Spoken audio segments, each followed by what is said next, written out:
morning, Josh. How are you doing today? Good morning. How are you? Absolutely fantastic. Dude, you're from Florence, South Carolina. I'm from Charlotte. You know we take Christmas very seriously here in the South. That's right. That's right. It's all about family and, invite the friends and the dog over as well. That's right. Yeah. What was it like for you to bring this together for UPTV, King Size Manger? Oh, it was. It's been so exciting to see how this project has developed and evolved and grown over the years. Early last year, we had talked about making a Christmas record, and so I spent the bulk of last year kind of working on it and working towards it and putting it together. And then we went out on my first ever Christmas tour last year and just had a ball with that. I learned a lot. And so it was kind of weird because when New Year's Day came, I couldn't talk about it anymore and couldn't play those songs anymore. It was kind of like, it was weird. So I'm glad to be kind of back in the Christmas spirit here, because the vinyl version of the record came out back in September. The live performance DVD came out last month, and now we're gearing up for the TV special on UPTV on November 18th this month, and it'll be re-airing on December 21st on UPTV, and it's also just going to be playing on a lot of other networks too. But yeah, it's been exciting to see how much interest has been taken in this record, and just being able to get it out there to the fans. Well, you've hit every medium available. I mean, from vinyl first of all, and then to have the live performance, because I love a live performance because it's maybe the same song, but it's always played a little bit different. Yeah, and we've got a whole, merch line associated with this too. People can go to my website, joshturner.com, and check out all the exclusive Christmas merchandise that we have that goes along with the King Size Manger album. I just did a talk shop live with Crook and Chase earlier this week, where we were selling all that kind of stuff and selling the record and promoting the TV special. So yeah, it's been kind of busy, but it's been fun. Well, Lori Ann and Charlie are on this, and I'm so jealous that you got to sit there and have a great conversation with two people who are such a major force to country music. They're icons in this business, and I've, from the first time I've ever interviewed with them, I've just been very close to them. I love them to death, and so anytime I have the opportunity to work with them, I jump at it. And so yeah, they're actually a part of this TV special and the live performance DVD. They actually did all the interview footage and everything, and so it was fun. So now, did Charlie take you aside and say, "So, Josh, why didn't you take up radio with a voice like that?" No, he likes to rule the radio, so he doesn't want me meddling in his business.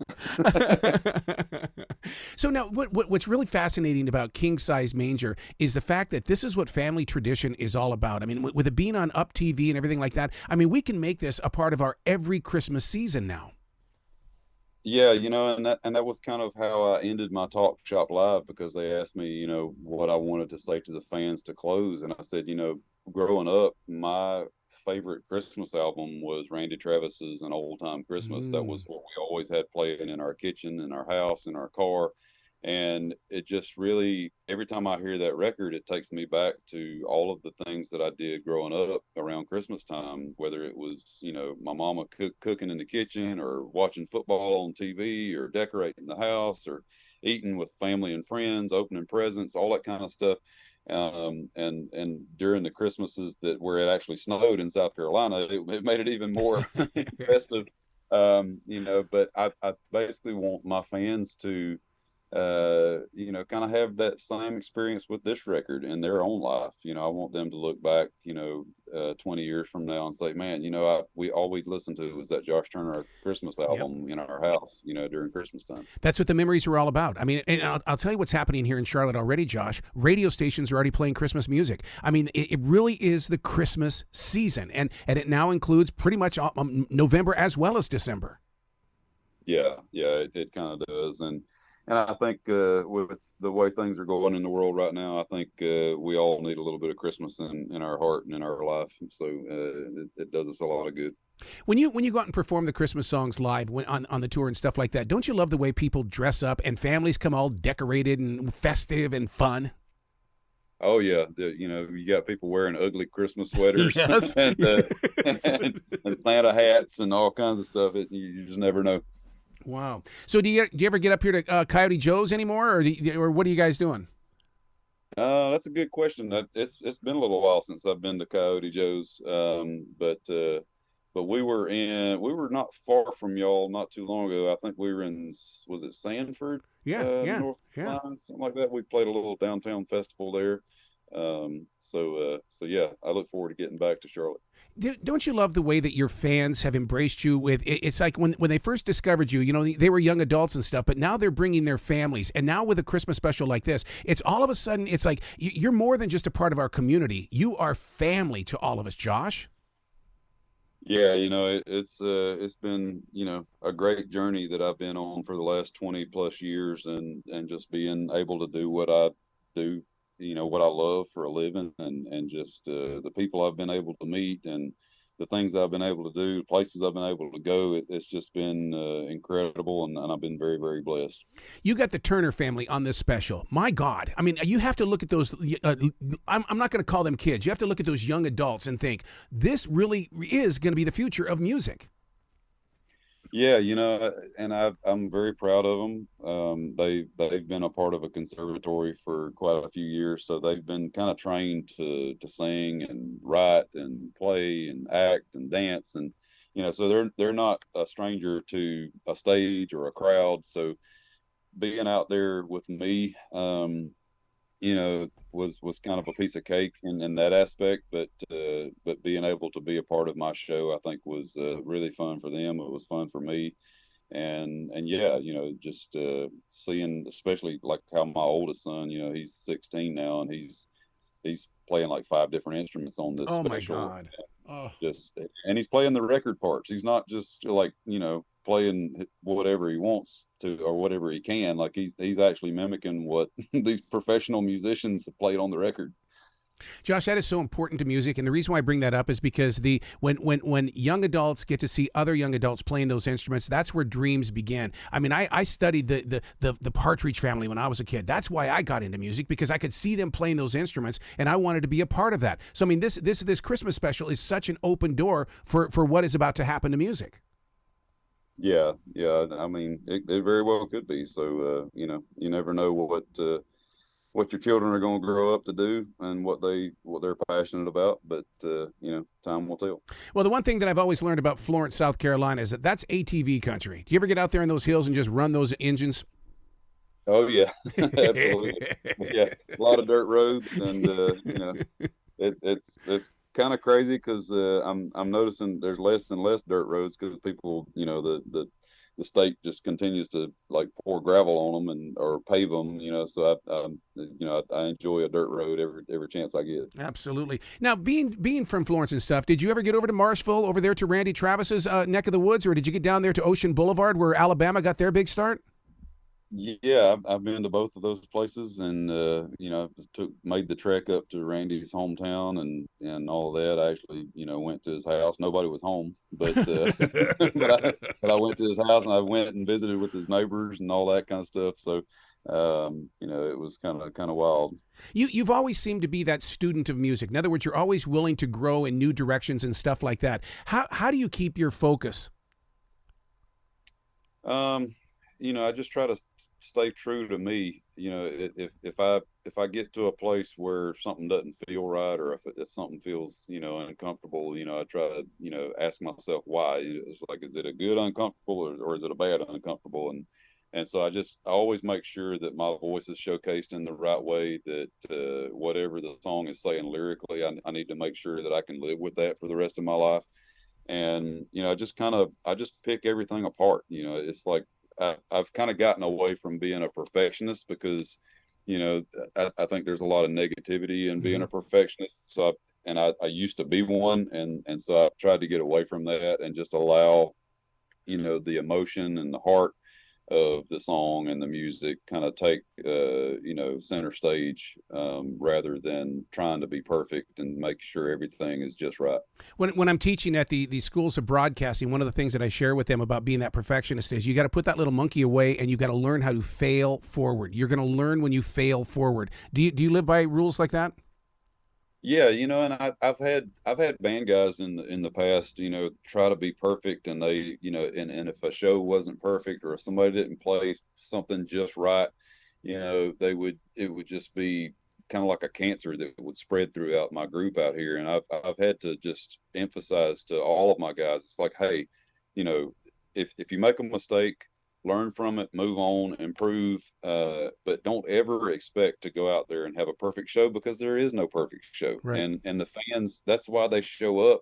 And I've spent my whole upbringing working towards Nashville, to where you get a record deal, you get a band, and you make a record, and you have all this production value and everything, and you go out and you play those songs for the crowd. Well, you know, fans, they're used to that from every artist in the world.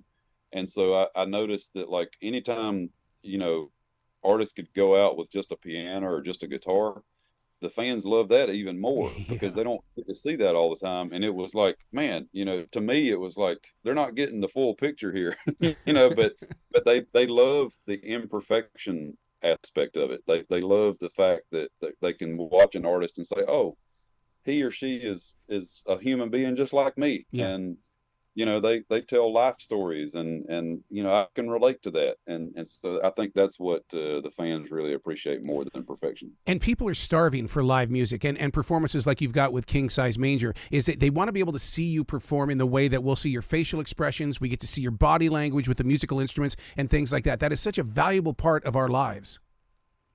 Yeah, absolutely. Yeah, a live performance, you just kind of, you get a whole nother view and perspective of what the songs are about, what the artist is about. And yeah, it's fun for them, and fun for us too. That's what I always love about country music artists is that you guys are not afraid to do what I call the Patsy Cline tour. In other words, you go to the radio stations, you meet the radio jocks, and then I just love that connection that country music has always had with radio. Oh, absolutely. They've been a vital, piece of my story and my journey and my career, and they've played my music throughout the years, and so yeah, I owe them a lot. What was the one theme story that stuck to you about King Size Manger? Because I mean, you share stories, you talk with the with everything that's going on. What's the one that stuck with you that makes you go, wow, that was a good moment during this production? Um, there was quite a few, but the one that really sticks out to me is that it was such a challenge to write original songs for this record, because I learned real fast that it's extremely hard to write original Christmas songs, because I tell people, it's like, hey, you got Jesus and you got Santa Claus, Yeah. and beyond that, there ain't much else to write about Christmas. And so, you just pick one or the other. And so that having to narrow it down to those two kind of things, the sacred and the secular, it's like, man, what kind of stuff can you write about? And I feel like I did a pretty good job. I dug down deep and got really creative, and I wasn't scared to write about a certain thing here and there. And and a lot of them, didn't end up on the record. But one of the ones that I feel like, you know, was perfect from the get go was King Size Manger, Hmm. and it was the title that I had come up with. I don't know where the title came from, but I knew when I came up with it that it was an incredible title, and it scared me half to death, because I knew that if the song didn't measure up, to the title, then it would be a waste. And so when my buddy Mark Normal came in to write that morning, I shared it with him, and he just was like, it just stopped him dead in his tracks, and he's like, "Man, what an incredible title!" And so we just kind of sat down and tried to write the story as if it had never been told before. And so we wanted to explain, what is a king size manger, and why is it important. So we did that, and when I finished it, I remember sending it to my manager that night, and I said, "Listen to what we did today. And, I was really proud of it. And I just felt like it was a strong song and ended up becoming the title track. See, those are the stories that they used to put on the inside sleeve of an album, where people really got to know the artist and stuff. And so, and it's and with you with the vinyl and stuff like that. What's the inside sleeve look like on that vinyl of King Size Manger? Well, we have all of the lyrics for all the songs, and then we also have a lot of photos from Nice. when I was young, during Christmas time, and it was kind of cool. And on the back cover of the record, I'm sitting on this John Deere tractor that actually used to belong to my granddaddy. It was a 1952 Model M John Deere that I had fully restored. My granddaddy never saw it new, so it took me about 2 years to restore it, and it looks brand new now. And so we strung it up with Christmas lights, and it was a good look. When you restore things like that, do you find yourself, Josh, speaking to the future, or is it about the presence of now so that people respect the past? It's a little of both. I've always been a history buff. I always, think it's important for young people to learn about, the people that came before them, and the sacrifices that were made and the things that were done before them. Because if you don't look back and see kind of where things came from, then you'll never know where you're going. Right. Well, look at where you are, though. I mean, look at all that history that's written right around you. I mean, you can go down to Charleston. You can go even up into Virginia. I mean, you're surrounded by it, Josh. Absolutely, that's a good place to grow up. So now that this King Size Manger is going to be on Up TV, you know what that's all about. It opens up. It's almost like a big flush in your body. It gives you more creative energy to try new things. What is growing inside of you right now that is about ready to pop? I don't know. And if I did know, I probably wouldn't tell you. I play my cards pretty close to the chest. But yeah, I'm always thinking towards the next project and all that. So time will tell. We'll see what happens. Are we ever going to have a Honeysuckle Rose type of a documentary about you? Because your story, dude. I mean, come on, your story needs to be shared. I'd be willing to do that at some point if somebody wants to hear it. So, yeah, it's just, I just celebrated 21 years with MCA Records in Nashville. So I don't know how many years you have to put in before you do a documentary, but I'm getting there. Well, congratulations on King Size Manger on Up TV, dude. I look forward to talking to you again and again and again. Oh, well, thank you. I appreciate it. Have a good Christmas. You same to you, sir, and you be brilliant today, okay? All right, will do.